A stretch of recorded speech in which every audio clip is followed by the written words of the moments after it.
तो ब्रेक के बाद आपका स्वागत है। 24 का रण फैसला आपका देख रहे हैं आप। बस आधे घंटे का इंतजार और जिसके बाद मतों की गिनती शुरू हो जाएगी। टैली आप देख रहे हैं, इसमें भी 0-0 आ रहा है। 8 बजते ही इस टैली पर नंबर्स की जो संख्या है वो बढ़ती जाएगी और जैसे जैसे नतीजे आएंगे, जैसे जैसे रुझान आएंगे, न्यूज स्टेट सबसे पहले अपने दर्शकों को बताया, क्योंकि काउंटिंग को लेकर न्यूज स्टेट की मेगा खबरें जारी है और चप्पे चप्पे पर हमारे रिपोर्टर्स मुस्तैद हैं। हर काउंटिंग सेंटर से हमारे रिपोर्टर्स पल पल का अपडेट हमारे तक देंगे।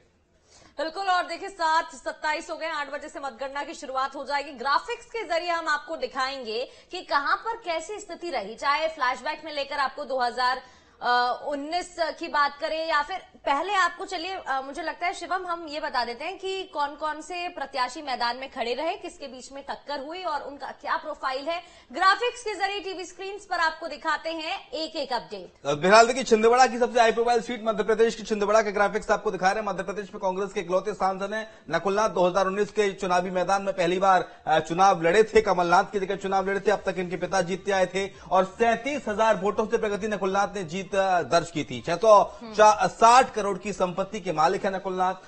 बड़े उद्योगपति कहे जाते हैं इनके पिता। पूर्व मुख्यमंत्री कमलनाथ और पूर्व सीएम के बेटे हैं और मध्य प्रदेश कांग्रेस के इकलौते सांसद और इस बार भी कड़ा मुकाबला देते हुए नजर आ रहे हैं। इस सीट पर हालांकि विवेक बंटी साहू भारतीय जनता पार्टी की ओर से चुनावी मैदान में ताल ठोक रहे हैं। बिल्कुल। और अब आगे बढ़ते हुए वीरेंद्र खटी की बात कर लेते हैं। टीकमगढ़ ये सीट जहां 1996 में पहली बार मैदान में खड़े हुए, 96 से लेकर 2009 तक सागर में रहे। 2009 में टीकमगढ़ से बीजेपी के प्रत्याशी इन्हें बनाया गया। उसके बाद 9, 14, 19 में भी जीतकर संसद पहुंचे, सांसद बने, यानी कि अनुभव बहुत है और जीते भी कई बार हैं। तो ऐसे में कहीं ना कहीं मजबूत खिलाड़ी भी हैं और 28 साल का अनुभव है इनको लगातार संसद में रहने का। पहली बार मोदी कैबिनेट में केंद्रीय मंत्री भी बने थे। 17वीं लोकसभा के प्रोटेम स्पीकर भी रहे हैं वीरेंद्र खटीक। और इनके बारे में खास बात यह है कि बहुत जुझारू नेता है, जुझारू कार्यकर्ता हैं। अपने लोकसभा क्षेत्र में साइकिल से निकल जाते हैं लोगों से कनेक्ट होने के लिए। कई बार लोगों को, मीडिया को सब्जी लेते हुए नजर आते हैं। तो देखिए, मध्य प्रदेश में 2019 में कब किसको कितने वोट पड़े। बीजेपी का वोट शेयर रहा 58%, कांग्रेस का रहा 34.5% और अदर्स का रहा 7.5%। ये वोट शेयर है जो हम आपको बता रहे हैं मध्य प्रदेश में साल 2019 के लोकसभा चुनाव का। तो बिल्कुल, भारतीय जनता पार्टी को 58%, 34.5 कांग्रेस की बात करें और अन्य की बात करें तो 7.5% यहां पर देखने को मिला था। अब कहां किसके बीच टक्कर, सबसे पहले छत्तीसगढ़ का फैसला आपको बताएंगे। छत्तीसगढ़ में क्या कौन कौन मैदान में खड़ा है। बस्तर लोकसभा सीट की बात करें तो भारतीय जनता पार्टी की तरफ से महेश कश्यप मैदान में है। कवासी लखमा कांग्रेस से मैदान में है और बसपा से आयुक्त राम मंडावी मैदान में टार ठोकते नजर आ रहे हैं। आज इनकी किस्मत का फैसला हो जाएगा। और बिल्कुल, कवासी लखमा के आने से यहाँ पर फाइट बहुत टाइट हो गई है। छत्तीसगढ़ में महासमुंद लोकसभा सीट में रूप कुमारी चौधरी है भारतीय जनता पार्टी की से।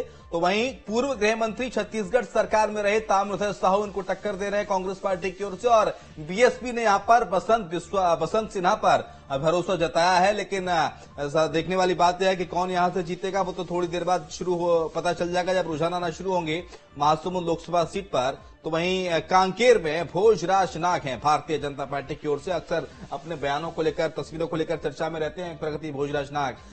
वीरेश ठाकुर कांग्रेस पार्टी की ओर से प्रत्याशी हैं। तो वहीं अदर्स बीएसपी की ओर से यहां पर राजनांदगांव लोकसभा सीट की बात कीजिए। राजनांदगांव लोकसभा सीट की बात करें, बहुत हाई प्रोफाइल सीट है। भूपेश बघेल की जो एंट्री हो गई, किसी ने सोचा ही नहीं था। कांग्रेस से प्रत्याशी हैं। इसके अलावा बीजेपी की बात करें तो संतोष पांडे हैं। बसपा की बात करें तो बसपा से देवलाल मैदान में सिन्हा खड़े हुए नजर आ रहे हैं।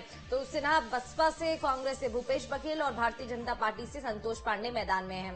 चलिए अब सरगुजा आपको लिए चलते हैं। सरगुजा भी महत्वपूर्ण हो जाती है। भारतीय जनता पार्टी की अगर हम बात करें, चिंतामणि महाराज मैदान में ताल ठोक रहे हैं और शशि सिंह कांग्रेस से हैं और यहां पर भी देखिए कड़ी फाइट देखने को मिली है।